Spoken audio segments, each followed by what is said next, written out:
My guest today is MK Palmore, the Director of the Office of the Chief Information Security Officer at Google Cloud. MK, thanks so much for taking the time to join me. Thanks for having me, Jason. Glad to be here. Let me set just a little bit of context for our discussion today. It's been quite a journey since the Office of Management Budget issued the Cloud First policy more than 11 years ago. Under the follow-on policy called Cloud Smart, which turned 3 years old just this past June, agencies are realizing all the reasons why they started this effort more than a decade ago. Between the advancements in technology and the urgency of the pandemic, agencies are seeing how cloud adoption, specifically public cloud adoption, can serve as the center point for the digital transformation efforts.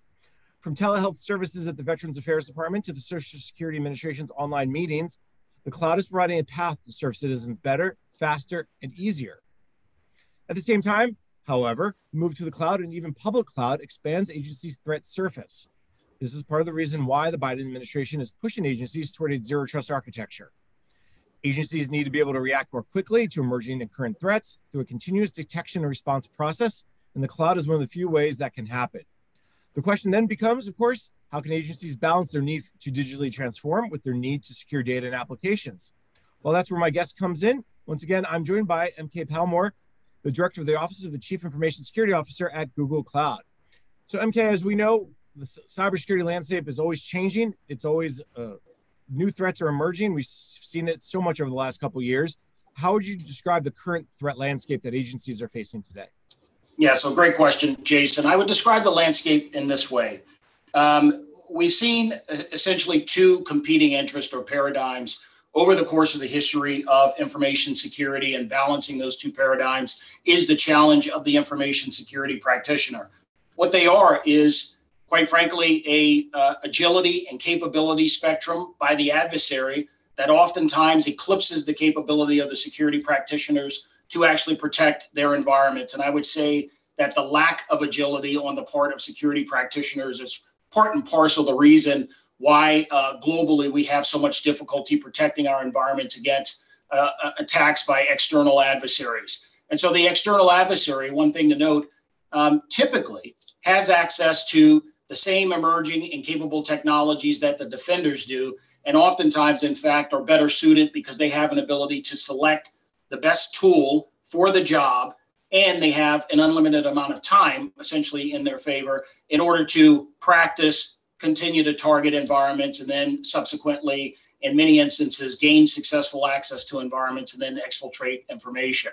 And so as practitioners, the blocking and tackling, the general thing that we quite frankly, have had a lot of trouble with over the decades, continues to be at the core foundational piece of a good and functioning security apparatus. But at the end of the day, we do need to pivot and align ourselves with some of these new and emerging technologies, because they actually help to reduce the risk to the enterprise. And part of that conversation, certainly around digital transformation efforts, revolves around the adoption of public cloud. You bring up something really interesting here, and this is something we've heard over the last couple of decades around cybersecurity. The cybersecurity defender has to be right every time, and the cybersecurity attacker only has to be right once. And that goes with that same idea that they can take time, they have plenty of tools at their disposal. That's why this move to the cloud, this software-defined networking in many ways, is so important, because they could, all of a sudden there's a catch-up that's happening, and that's why folks like Google and others can help agencies do that catch-up.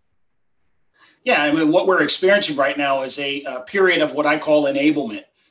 We've gotten beyond, I think, the original, as I described it to you in our previous conversations, fear, uncertainty, and doubt around cloud adoption. You have both the executive order and directives from OMB indicating that federal organizations and public sector entities should now look to the cloud for their future workloads and processes. There is a way to look at this in terms of the challenge and ongoing problem as a team-related sport. I always like to say security is a team sport.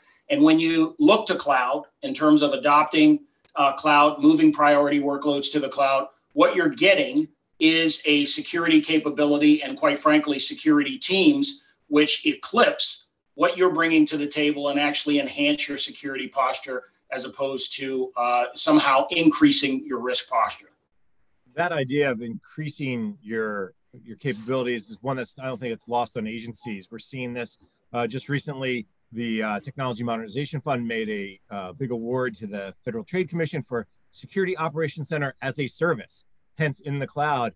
Is that, whether it's SOC as a service or so many other trends that maybe are out there, is that agencies are starting to see that benefit of, okay, if we take advantage of all that the cloud has to offer, is that the discussions you're having with your federal clients and others in the public sector?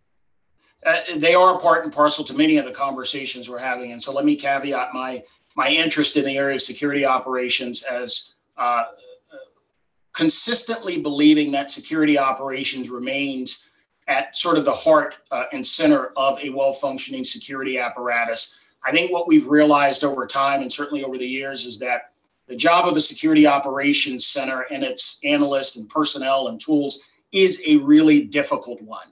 And when you think about the scale, reliability, additional resources that come with cloud adoption, you begin to really formulate the challenge in new and different ways. And you begin to think about how, with this ability to scale, with this ability to ingest, log, and maintain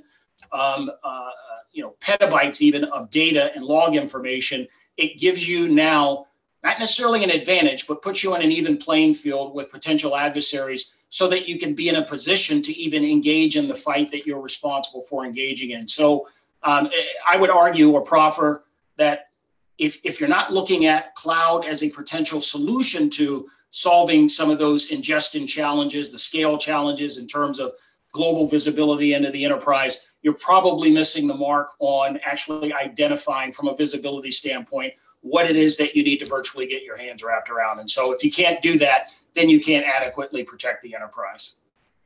That's such an important point that let's highlight or even pull the string on for a second, because agencies will be in this hybrid environment for the near future. We know they'll keep some things in the data center. They're going to move to public cloud. They'll move to government-only cloud, stuff that I know Google does provide.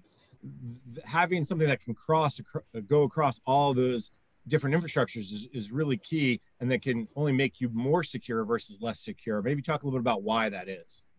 Yeah, so let me iterate or at least provide some clarification. First, we provide tools, products, and services which meet and or exceed the requirements of FedRAMP and the other regulatory frameworks for which organizations in the public sector are now looking to move to the cloud.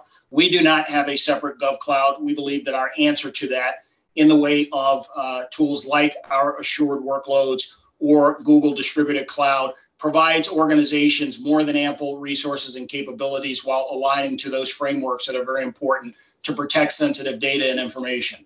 I think that in answer to your question, absolutely, the hybrid environment is what we're looking at for public sector entities. Because of my personal experience, having served a career in the U.S. government, I know that there's going to be some legacy applications, tools, information that just cannot be moved to the cloud. And so the posture of the future for most public sector organizations is one where there's a hybrid environment involved. And so there are solutions and certainly teams that can help these organizations notionalize what that future state might look like. But I think it's probably not too far reach to say that as these organizations look to build new components of their security apparatus and their infrastructure, that they should look to do those in the public cloud as opposed to doing them in on-premise resources that ultimately get timed out due to the inability of these organizations to maintain those facilities, maintain the hardware in those facilities, continue the app and hardware modernization needed for those facilities. And then when you look at it in terms of return on investment, there's just a clear-cut and compelling reason to be looking at public cloud adoption as at the very least part of your architecture and infrastructure needs of the future. When cloud was first introduced back in 2011 to the government and the cloud first strategy, there was a whole push on this idea of savings, like how much you can save. Then as agencies did the lift and shift and did some modernization, they probably weren't saving as much as they thought they would. But now we're talking more about the capabilities. And I think this is a key piece that you're bringing up here is you're getting better capabilities. So maybe give me a sense of why there's, or what kind of better capabilities are there in the public cloud that agencies can take advantage of from a security standpoint. So let me talk one theory and then one in terms of practical examples. The one theory example that I'll give you is that here at Google Cloud, we actually emphasize something that we're calling shared fate. You might ask, what is shared fate? We believe it's the natural evolution of the shared security model that has typically been aligned with how folks view cloud adoption. So the old model is this really bifurcated paradigm where the cloud service provider provides some level of security, and then your responsibility changes as you move up the stack from infrastructure as a service all the way up to software as a service. We believe this has evolved, certainly from our perspective, in terms of the investment that cloud service providers need to make in their own security posture. And so the investment that we make in terms of our posture meets or exceeds that of our customers, and in many instances actually provides them the ability to level up their security capabilities from an infrastructure standpoint. And then you can get into the details in terms of the granular controls and capabilities that actually happen as you move up and down the stack, and the capabilities that are both inherent in terms of cloud native security controls, but also the tools and capabilities that our partners bring to the table, which actually, again, enhance your posture. So one of the practical examples of this, for instance, certainly for us here at Google Cloud, we have immense visibility into just the general traffic around the world. Our global infrastructure is globally based, located in hundreds of regions and zones around the world, which give us an innate capability to actually see what I like to call, based on my prior military service, over the horizon visibility. So we get to see things that are transpiring in other parts of the world. We get to see campaigns that are potentially afoot by adversaries targeting particular business verticals or sectors. And we get to ingest that information, make changes in our own security posture, and those changes actually float and become a part of the natural infrastructure changes that our customers, enterprise and otherwise, get to benefit from. So many times, the better part of 2/3, maybe even 90% of the time, they won't even see these activities happening on the other parts of the globe, but they'll be immediately protected against these things happening to them as an enterprise. And so you get what we have come to call cloud as a digital immune system. In other words, we're sort of leveling up our security capabilities based on what it is that we're seeing. And at the same time, we're leveling up the security capabilities of all the customers onboarded and everyone who has a presence in the cloud. Both are really good examples. And let me maybe start with the theoretical example. This idea that as you move up the stack from infrastructure to software as a service, you're going to get maybe there's an investment that needs to make. Maybe just talk broadly about why. I mean, one would say, well, shouldn't the investment be the same across them all? Because if you get into the infrastructure, you could potentially hop to platform, to a software, like everything's at risk. Maybe put a little finer point on that. Yes, I mean, this, I think, naturally leads to a conversation around theories around defense in depth and actually what that actually means in the secure environment. And while we believe that those models are still relevant to the defense of an enterprise, we also understand that for the degree that you can actually increase the posture of the hardware and elements that support the existence of all of these enterprise customers and others on these platforms, if you can make a serious investment there that actually helps them land in a configured state, be able to monitor as it relates to best practices and frameworks, what their posture looks like in the cloud environment. So if there's any drift from secure blueprints or frameworks that have been presented to them when they onboard it, that there's a way to tweak it and get them back in alignment and to provide some kind of constant iteration as to what that looks like. That's something that you're not going to get, or I should say, is increasingly difficult if you choose to contain everything in a very sort of walled off environment and you choose to do those things on your own. It makes the job of the security apparatus just an immense one. And there are very few organizations, certainly in the public sector. I know that manpower becomes a challenge as it does with any organization. You're not going to have all of the resources, tools, and everything you need to attack that kind of problem. And again, I want to reiterate the idea that security is a team sport. When you make an investment in public cloud, certainly we feel like we have to make a commensurate investment or one that exceeds yours, so that as we partner on this idea of reducing your risk in terms of your cloud presence, it's one that's real, it's sustainable to you, and you can actually point to examples where it's happening real time, so that that investment that you make, that you're not so hard tested or hard aligned to the idea of, am I saving $1 for every dollar investment? Is your security posture increasing? Are you reducing the risk to the enterprise by eliminating potential vectors of attack? to your information as it exists in the cloud environment. And these are all things that are necessary and need to be evaluated as you think about future infrastructure needs, future data security needs, and important components of any conversation, I think, that's happening in the public sector or elsewhere. MK, let's take a quick break. When we come back, we will continue our conversation, maybe get into that practical example.